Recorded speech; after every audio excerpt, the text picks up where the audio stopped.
Hello, everyone, and welcome to the Concession Stand here on the KB Radio Network. I am your host, Kevin Reed, and this is the review of The Strangers, Chapter 3, which is the fifth film in the Strangers franchise, believe it or not, but it is the final installment in this so-called trilogy that started in 2024. We got Chapter 2 last year, and we rounded all off this past weekend with The Strangers Chapter 3.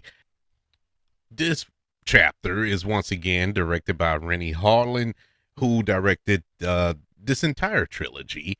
Renny Harlin is a director who I grew up watching his films and enjoyed his films for the most part, going all the way back to A Nightmare on Elm Street, Dream Warriors. That was his first little studio film in Hollywood, American film, if you will. And I enjoyed that Nightmare on Elm Street, that Freddy film. Pretty good. Then we get Die Hard 2, we get Cliffhanger and The Long Kiss Goodnight. Those type of films that were just mainstays for me, that as far as 90s action films are concerned, pretty doggone entertaining, especially The Long Kiss Goodnight. I can still watch that. That is what I would classify as a quote unquote guilty pleasure. I love that movie, even though it isn't anything, no guilt involved in that. I love that movie. That was a really good movie with Gina Davis and Samuel L. Jackson. But as good as those films were, he made some stinkers along the way too. I mean, Cutthroat Island basically bankrupt a studio. You have Driven, that film with Sylvester Stallone, which was horrible. He's made some bad movies down the later half of his career. And so him taking on this property, Strangers, which the very first film I loved. I actually enjoyed that very, very first film in the Strangers franchise. Not in this trilogy, but overall.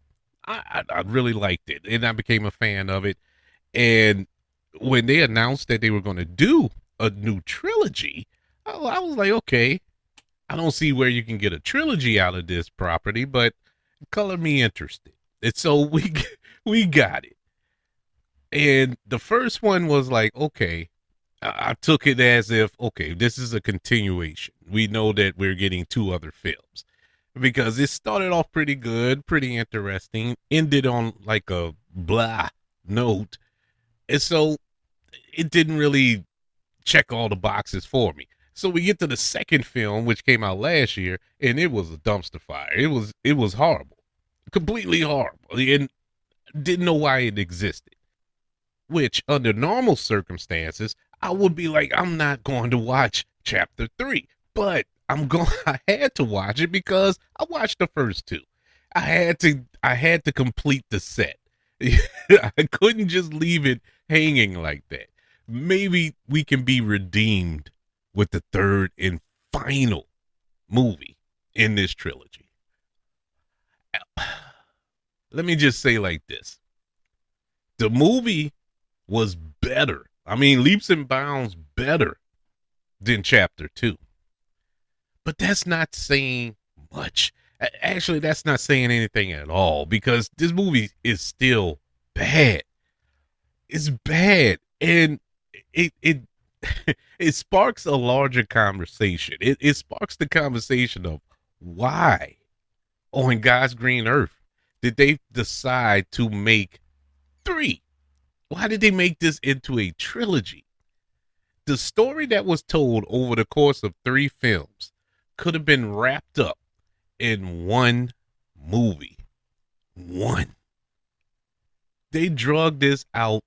I guess if studio had the bright idea, hey, I know how we can make buku money off of this nothing franchise, because it shouldn't even have been a franchise. It should have been a runoff. One film and let it go. But no, that's not the case. We got 3. And it's genius I'm not knocking the hustle because it's genius, because they're making buku money off of this. Now, it's not going to blow the roof off the box office. We're not talking Avatar numbers here, but in comparisons on what it costs to produce these movies to what it's going to make overall, oh man, they came up big time. I respect the hustle. But for the one who's being hustled, a la me and you, I'm mad. I can't do anything but sit here and be mad because I got duped. This is one of the most pointless trilogies I have ever laid eyes on. Nothing about this screamed a trilogy. Nothing about this screamed a movie, period. We've seen the story. Now, the fact that we had to wait 3 movies to get a origin of sense is ridiculous. It's this film in particular, because that's the one we're reviewing today, chapter 3. This film told the origins or the backstory of our serial killers here. This group here, I think what's their name? Scarecrow, Baby Doll, or is it Baby? Oh, Doll Face, and Pinup Girl. That's the 3. For what? What made the original Strangers film so good? You didn't know. You didn't know anything about them other than the fact that they just picked on this couple, terrorized them, traumatized them, and then just ultimately killed them at the end. Spoilers. But it was like, that's what made it so good, because it's frightening when you don't know the villain, when you don't know their story or their reasoning, their motives. That's what makes it frightening. And for the most part, you don't know here either. Even though we get the origins, so to speak, it still didn't tell you nothing, which makes you wonder why they split this into 3 movies. So ridiculous, man. This was bad. Now, what made this one more entertaining than the others, it was, at least it told a story. This did tell a story. Like I said, they told the story of the origins of all 3 of these killers and their motivation, so to speak, or if you want to call it that.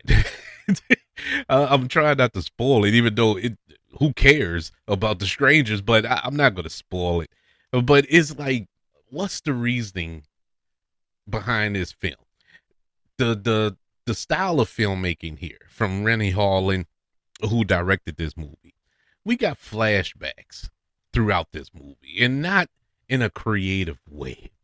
We'll get a scene in the present, the decent little scene, and then all of a sudden is abrupt stop, and then it flashback 12 years ago.